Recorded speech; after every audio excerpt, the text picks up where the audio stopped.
سڵاوڕێز خۆشەویستان ئازیزان، هیوادارم کە شەوتان باش بێت. دیارە بەبێ ئەوەی کە هیچ هینێک هەبێت، هیچ ئەوە بێت وا بڵێن ئاگاداریەک ڕێکلامێ شتێ بڵاو بکەمەوە، هەروە ویستم هەنێ قسەتان بۆ بکەم کە ئینسان دوایی هەرێک لە ئێوە بتوانێت هینکات بتوانێت گوێ لە قسە باسەکان بێت. ئەمێ کۆمەڵێک زانیاری گرنگتان بۆ باس بکەم. هیوادارم کە بتوانین باش مامەڵەمان لەگەڵ ئەو ڕووداوانەی کە قەرارە ڕووبدا کردبێت ویان بیکەین. بەڕحاڵ یەک دوو دەقیقە وەسین تاوە بە هەموو بەڕێزان کۆوە بنەوە، پاشان ئەچینە ناو کورتەیەک لەو ڕووداوانەی کە ئەمی ئێوارەیە ڕوویانداوە و چەند ڕۆژی ئایندە ڕوویانداوە و کەس باسی نەکردووە. بەخێر بن سەر چاو خۆشەویستانی من، بەخێر بن یاخۆ.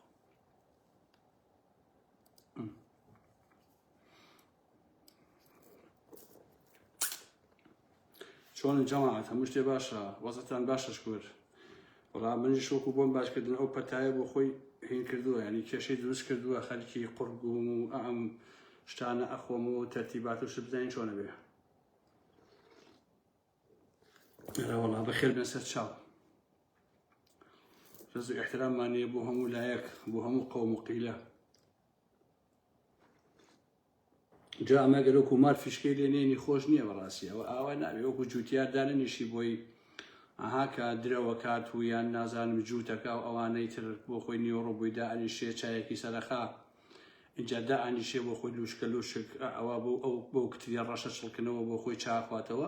ئەوە جەوە کاکە، ئەوە جێوی شاعیریەت و جێوی ڕۆمانسیەتە بەڕاستی، نەک ئەوەی من دائەنیشی لەسەر کورسیەک و چوزانم بەڵام بابەتە بەڕاستی هیچ خۆش نییە.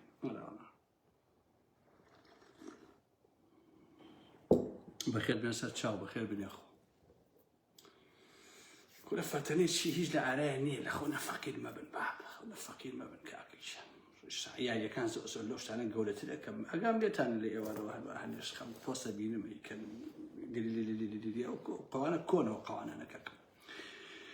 ئازیزان یارا مەحمەد، سەرەتا دەستەکەم بە قسە و باسەکان هیوادارم کە وەکووتم بتوانم خوێندنەوەیەک یان بڕێک لە زانیاریەکانتان بۆ بڵاو بکەمەوە بۆی کە هەموو لایەکتان تۆزێک بە چاوتان ڕوون بێ لەسەر ڕووداوەکە. ئەمڕۆ لە تاران، تەبا من باسی تارانەکەم، باسی هەرێمی کوردستانەوەوانە ناکەم ئێستا لە دەستپێشی قسەکانەوە. تاران تمەن بووە بە 14 ملیۆن پوند حەوت، ئەمە لە تارانە. ئەمەش بۆ خۆی گاڵتە نییە لە واقع. ئەوەی لە پەرلەمانی عێراق ڕوویە ئەوە شتێکی عەجیب نییە، چونکە خۆتان ئەزانن من قەت نامێ خۆم لە قەرێ ئەو مۆزوعانە بدەم، چونکە نوێنەرایەتی کورد لە بەغا بە درێژایی ئەو هەموو ساڵە لە دوای مردنی لە دوای ئەوەی کە جەلال تاڵەبانی سەرۆ کۆمار بۆ ئەوانە هیچ شتێکیان بۆ کورد نەکردووە. قەزیەی کەرکووک و مادەی 140 و شوێنە جێناکۆکەکان و هەموو ئەمانە بەڕاستی فرۆشرا و هەموو لە ناو چووە و کەسێکیش نەیتوانیوە لە بەرامبەر ئەمانەیە هیچ قەڵەوێسێکی هەبێت لە بەغایە، هەتا نەیانتوانیوە کێشەی موچەی خەڵکی کوردستانیش چارەسەر و هەلکەن. لەبەرەوە لە پەرلەمانە هەرچێبێ بەڕاستی هیچ قیمەتێکی نییە و قەت هیچ قیمەتی نییە بە بەڕاستی. ئیتر سەرۆکی پەرلەمانە جێگری یەکەمە دووهەمە سێمە هەشت کەسێ بێ بەڕاستی ئەو مۆزوعی ئێمە نییە، یاریەکان زۆر لەوە گەورەترن. دوێنێ شتێکی محەممەد ڕەوفم بەرچاوکەوت ئەوەی درە و با بڵێن لە بەفاکت کۆمەڵی قسە و باسی جوانی کرد بەڕاستی لە گوڵەخانە لای کاکە حەمەی حاجی مەحموود. ئەگەر من لەسەر ئەوە زۆر بڵێم بەڕاستی یا زۆر بڕۆم، ئەو تەنها دووبارەکردنەوەی قسەکەیە، چونکە ئەو کورتە قسەیە کە ئەو کردی ئیتر بەسە بۆ ئەوەی کە ئینسانی عاقڵ لە شتەکان تێبکە. وەفتی کوردی کاتی خۆی لەسەر دەمی زووە کەسانێک و مەسعود محەممەدێکی بیرمەند و چەندین خەڵکی تر بووە کە ئەو ناوەکانی ڕێز کردو و وێنەکانشی دانابوو. ئێستش کۆمەڵێک گەجەر و گوجەر و ئەلەم بابەتانەیە کە ئەیبینین بۆ دۆلاشون بۆ بەغا و تەواو هیچ قیمەتیان نیە. ئەوەی پارتی بێ، یەکێتی بێ، فڵان و فیسار بێ، یەک زەڕە بەڕاستی قیمەتیان نییە. هەموویان وەکو یەکوان و تەواو هەمووی کوڕی پارە پیاکردنەوە تەواو ئەم بۆ ئێمە کۆن بوو. بەڕحاڵ سوودیان بۆ میلەتەکەمان نەبوو، ئەزی نەیانتوانێت کێشەی گەلەکەمان هەڵکە باسی. ئەزیزان، ناتانیاهۆ لە ئەمریکا لەگەڵ ترامپ بڕیاریان داوە ئەم ئێوارەیە ئەگەر ئێران واز نەهێنێت لە پیتاندنی یۆرانیەم و ئەتۆم و شیوالەم بابەتانە ئەوە لێ ئەدرێت.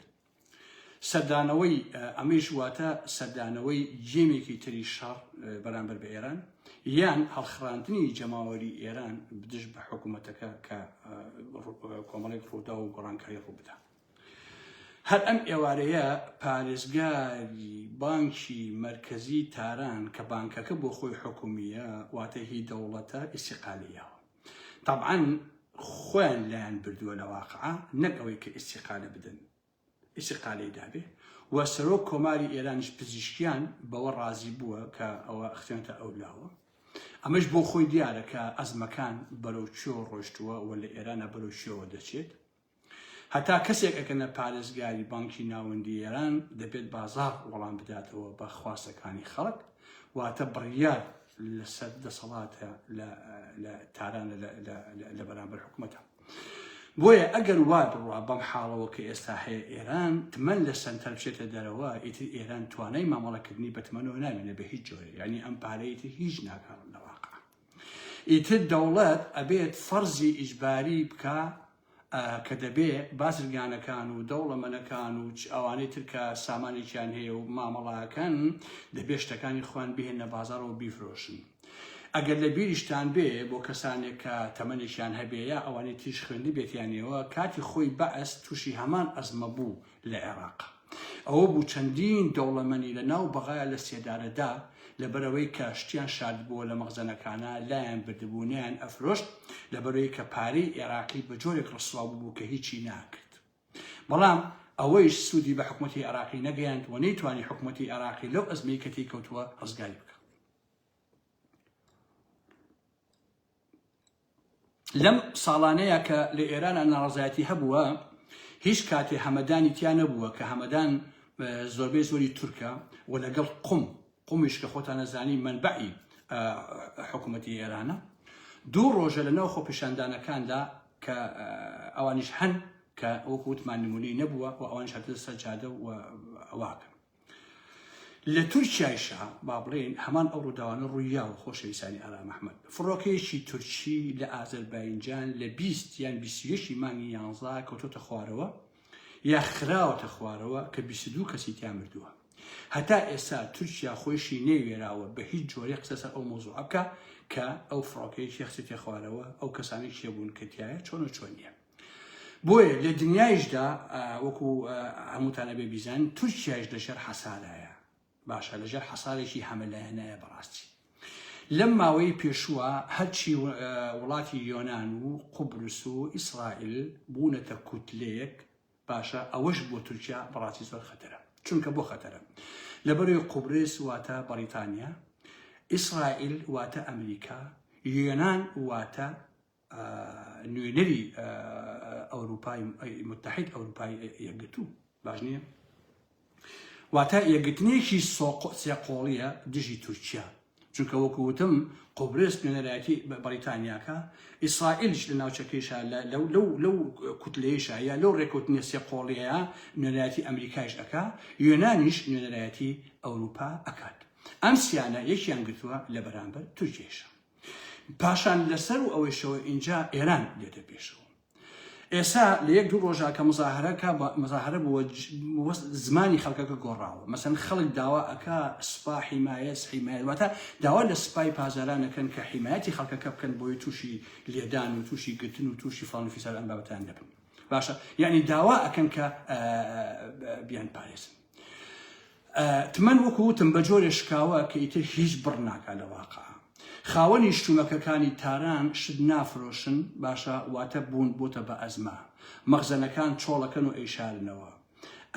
ئەگەر ئاوا بڕواوەکو لە پێشی قسەکان ئاوتم ئەکرێ ئێرانیش چەندین لەو دەوڵەمەن و خاوەن سامان ئیعدام کە ئەگەر بچنە ناو حاڵەتێکی ئالۆجۆرەوە باش نییە. لەبەرەوە مەسەلەی پەرلەمانی عێراق و ئەوانە ئەوە هیچ نین تاوکو ئێمە بۆمان مەوزوع بێ لە حەقیقەتە. اینجا فڕۆکەیەکی تر ئەڵێن لە لیبیاوە هاتووە لە ناو تورکیا لە نزیک ئەنکەرا کەوتۆتە خوارەوە. لە بینی قەتەر و سعودیە یەکلایی ئەبێتەوە واتە ئەم دوانە لە پشتنی کەوتنە خوارەوەی زانێرەکان وەڵێن ها قسەی خۆم نییە لە پشتی کەوتنە خوارەوەی ئەو فڕۆکەوەیان کە لە نزیکی ئەنکەرە کەوتە خوارەوە. و کەسیش تا ئێستا نەیوتووە ئایا لەکوێوە هاتووە لە لیبیاوە هاتووە لەکوێوە هاتووە چۆنە بۆچ کەوتە خوارەوە ئەمەشتین. بەڵام ئەوەی ئازەربایجان کە من باسم کرد کەس نایوێت لێ باسی کە ئەو فڕۆکەی تورکیا کەوتە خوارەوە و 22 کەسی تیا کوژراوە و پێش ئەچێ ئەوەش ئیسرائیل دی تایبەتدارێک کەس دیان نییە. باش نییە اینجا چەندین کەشتی تری تورکی لە ناو ئیجەیە لەم ماوەیە لێ دراوە تورکیا خۆی ناکا بە خاوەنی قەزیەکان، یعنی نایەکرێت دەمی میدیا و دنیا بیزانێت و بۆی ببێ بەسەجە و فشار و ئالم بابەتانە. بۆیە خوێندنەوەی ڕووداوەکان ئازیزانی ئارام ئەحمەد ئەومان پێڵێن کە نایەنەوێت تورکیا و ئێران بەیەکەوە ببن، دەیانەوێت ئەم دوو دەوڵەتە بەیەکەوە پشتیان لە ناوچەکەیە. وەکو ئەزانن تمەن و لیرە بە تەواوەتی داڕماوە، حتمەن بە ملیۆنە، بەڵام لیرە هەموو دقەیەک سنتێک ئەشکێ، یعنی بە تەواوەتی بێبەها بێ لیریش. باشە ئەگەر کشمەریشی ئێران و تورکیا بێ لەم قۆناغەیە جارێ لە عێراق نادرێ، کەڵم لە عێراق نادرێ قسم لە باڵەکانی ئێران نادرێ کە لە بەقایە هەن، چونکە ئەوان گەورەکان شرتن، ئەمانە هیچ نین، واتە ئەمانە بەڕاستی پاروی بچووکن عەفو. باش نییە ئێوە دیقەت بدەن ئازیزانی ئارام ئەحمەد. ئەمریکا ئەڵێ هەر ئەمڕۆ ئەڵێ ئەو جێگایانەی کە رووسیا گرتوویەتی لە ئۆکراین، ئەمەتان وەکو سەرخەت بۆچی بە باسەکەم خۆشەویستان لەبەرەوەی بزانن کە لە ناوچەکە و لە جیان هەر چی ڕوئەدا، چۆن هەموو شتەکان بە ساون بەیەکەوە. باشە ئەوەی لە پەرلەمان هەڵبژێراوە لە بەغایە، ئەوەی کە مزاهرەیە لە ئێرانە، ئەوەی کە بانک ئیفلاسی کردووە سەرۆکەکەی ئیسیقالی کردووە، ئەوەی نازانم فڕۆکەوتنە خوارەوەی فڕۆکە، ئەوەی ڕێکەوتنی ئیسرائیل و قوبرس و یۆنان، یعنی هەموو ئەم شتانە هەمووی عێراقی بەیەکەوەیە. باشە هەتا ئەکاتە کێشەی ئۆکراینە باشە لەگەڵ فەنزەویلا ئەبێ ئەمەش ئێوە بزانن کە هەموو بەستەوە بەیەکەوە. ئەمریکا ئەمڕۆ ئێعلانی کردووەڵێ ئەو جێگایانەی کە رووسیا گرتوویەتی لە ئۆکراین ئەو شوێنانە پێویستە گشتی بۆ رووسیا خۆی بیبا بۆ خۆی. باشە بەڵام ئەبێ لە بەرامبەردا فەنزەویلا با بە ئەمریکا. باشە واتە مامەڵەیەکە لە بینی ئەمریکا و لە بینی رووسیایە، مامەڵە بە فەنزەویلا و بە هینەوە بە ئۆکراینەوە ئەکەن. باشە ئەمریکایش بە یەکێتی ئەوروپای وتووە ڕاستەوخۆ کە دەبێ ئەمە قبول بکات. باشە ئەبێ ئەم شەڕە بوەسێندێ، دەبێ زەرر زیانەکەیش قبول بکە ئەوروپایش خۆ لەم هاوکێشا دەسەوەسان ناوەسێ، دوجار ئەویش هێزە لە حقیقەتە. باش نییە ئەویش بەشی خۆی لە ئایندەیەکی نزیکترا لە تورکیا و لە ئێران نابێت. باشە دەنا قوبرس و یۆنان و ئیسرائیل بەرەیەک دروست ناکەن ئەگەر قرار نەبێ کۆمەڵێشتی تر بێتە پێشەوە لە ئاسی دنیاە. و ئەمریکا و ئیسرائیلیش ناتوانن نادیدە فەڕەنسا و ئەڵمان بیگرن، چونکە فەڕەنسا و ئەڵمانیایش دوو هێزی زەبەلاحن لە ئاسی دنیاە لە ئەوروپا ناتوان نادیدە بگرن و حسابیان لەسەر نەکەن. بۆیە کۆمەڵی گۆڕانکاریەتی پێشەوە 2026 ئەگەری هەیە، بەڵام بەم حاڵەوە کە کورتایەتی لە حقیقەتە کورد ئیسفادێکی ئەو تۆناکە ئەم ئێوارەی ئەم هەموو شتانە ڕوویدا و ناوچەکەیە. بۆیە ویستم ئەم زانێت بە ئێوە بڵێم وەکو سەرخەت بۆی خۆتان بیری لێ بکەنەوە و بزانن کە چی بەڕێگاوەیە و دوجار ئەبێ ئەوەشتان پێ بڵێم لە قسەکانمان کە بەداخەوە ئەوەی کە لەم هاوکێشەیەشە زەرەر ئەکا ناوچەی سلێمانیە. باش نییە یەکێتیش نازانم دوای چۆنی دەربازەبێ، بەڵام ئەویش بەڕاستی لەم هاوکێشەیە زەرەکە. ئەمە یاریەکان بوو کە بۆم باسکردن، سەر خۆتان جوان گوێ لە قسەکانم بگرن، چەند جارێک گوێی لێ بگرن.